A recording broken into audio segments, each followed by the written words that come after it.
saddex wiil ayaa meeshii sheegatay saddexda wiilna adeer baan u wadaayaan saddexdoodaba MCA-gii hore ku jiray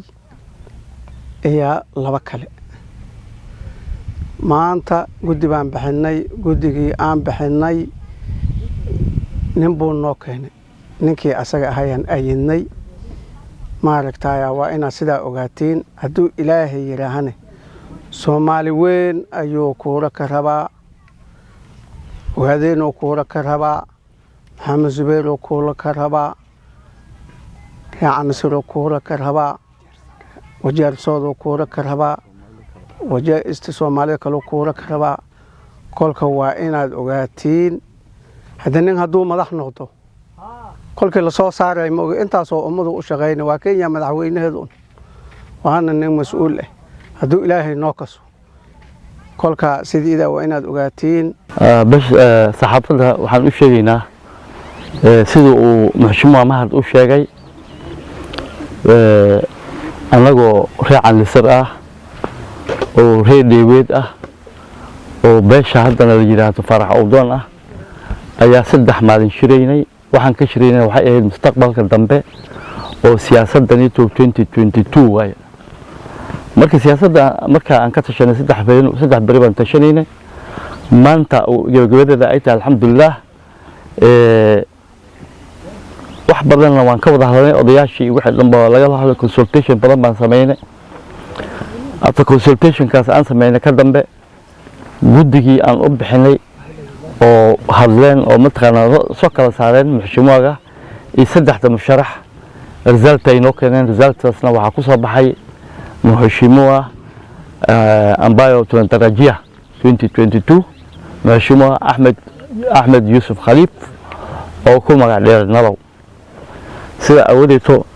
waxaan rajaynaynaa in mataqaanaa uu insha Allah aan ku guuleysano oo mataqaanaa oo asana Ilaahay u ka dhigo nin oo wanaagsan oo mataqaanaa dadka cidda hogaamiyo inuu noqdaan Ilaahay u baryayna Assalamu alaykum wa rahmatullahi wa barakatuh magacayda waa Shukri Cali Xuseen runtii waxaan rabay aan qaltaagay kursiga 2022 Ibraahim MCA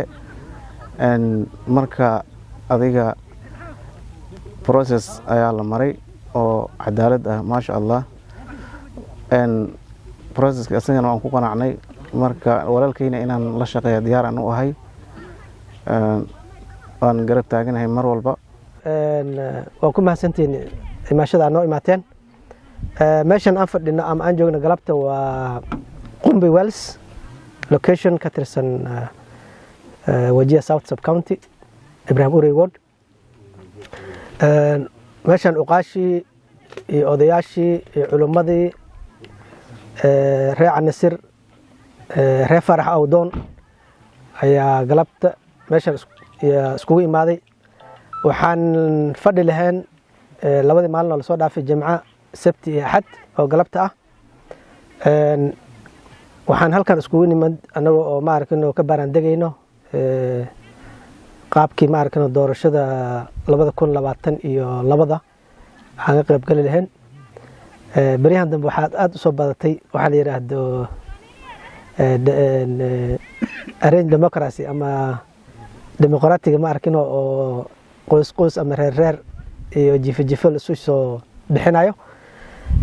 anigoo ah xildhibaanka wardka Ibrahim Urey magaciidina Mahad Rashid uu yahay ahna gudoomiye ku-xigeenka national vice chairman Maendeleo Chapter Party waxaan ku soo biiray saxaafadda siyaasadda 2017 oon ku guuleystay kursiga Ibrahim Urey markii la tashi badan iyo ma arkino wada hadal badan waxgaradkii qoyska ay sameeyeen waxaa la go'aansaday ama naloo qaaday cod waxaan ku istaagnay saddex garabkayga bidacda ah waa Nalow Ahmed Yusuf oo Nalow ku magac dheer iyo Shukri Cali oo labadaba ayagana ma arkino musharaxiin ahaayeen istiqaalada ayaa dhiibanay kadibna guddi ayaa la bixiyay oo 13 qof ka kooban natiijadii markii la soo celiyay waxay guusha raacday ama guusha ka helay walaalkay Axmed Yuusuf oo ku magac dheer Nalow oo cidda qoyska galabta ay ku faatax marteen in uu noqdo qofka u loolamayo kursiga wardka Ibrahim Urey 2022 insha Allah Ilaahay maydin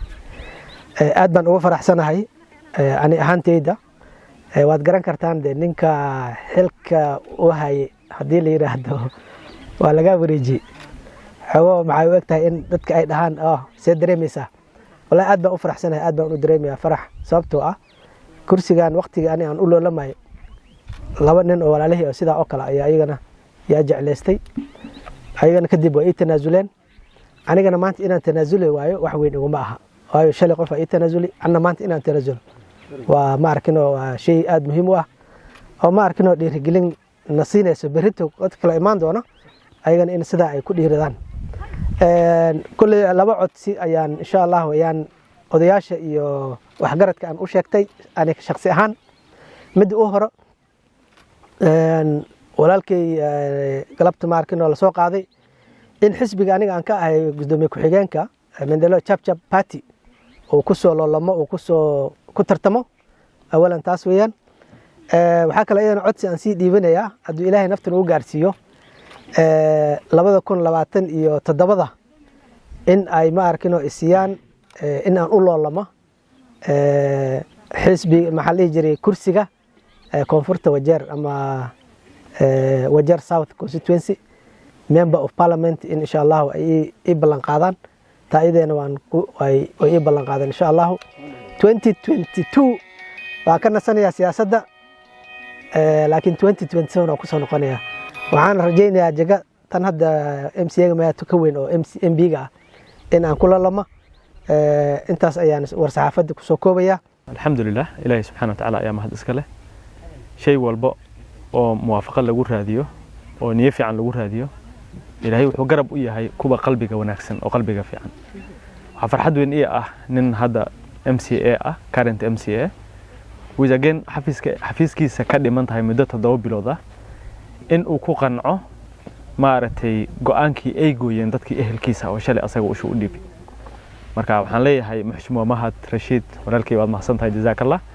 saad ila jeclaatay mas'uuladan aad anigana igu tanaasushay oo maartay aad ku raali noqotay sidii maartay Ilaahay subhanahu wa ta'ala qadartiisa ay ku dhacday waad ku mahadsantahay insha Allah mideeda labaad waxaan u mahad celinayaa odayaasha iyo dadka culimada meeshan ka soo qayb galay oo maartay muddo ka shaqeynaya sidii maartay ciidan midnimadeeda iyo horumarkeeda maartay looga shaqeyn lahaa marka waxaan jeclahay siday maartay xilkan ila jeclaadeen inuu Ilaahay subhanahu wa ta'ala garab igu siiyo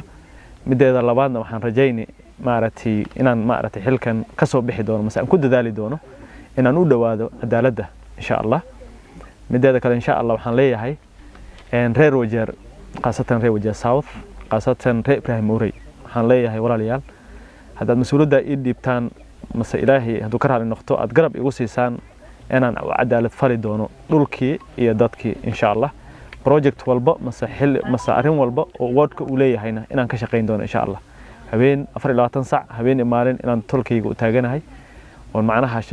shaqeyntooda iyo maarta garab u haashadooda insha Allah waxaan kaloo idin ballan qaadi oo tolkayga u ballan qaadi insha Allah haduu Ilaahay subhanahu wa ta'ala naftan baaqi nooga dhigo 2027 kulligeena inteenan maanta inaan wada gaari doono Allah wa'lam haddaan gaarno Ilaahay ii kaso inaan sida sharafta loo Mahad Rashid u wareejiye inaan anigana xilkaas u wareejin doono anigoo ku faraxsan garabna u ah sida walaalkay maanta Mahad wallahi Mahad in fact maanta wuxuu na tusay ku dayasho wanaagsan MCS ka maarata sidooda markay kursi ku fadhiyo masalan madaxa markuu kursi ku fadhiyo hadii lacala laga tago waxyaalo badan buu sameeyaa baashana waa iska dhib badan tahay sifatu munaafiq fara badan bay leedahay laakiin hadii qofka qalbigiisa iimaan yar uu ku jiro wuu ka fogaan inuu dadkiisa qayaano dhulkiisa uu qayaano marka waxaan leeyahay jazaakallah kulligiina waa wada mahadsantiin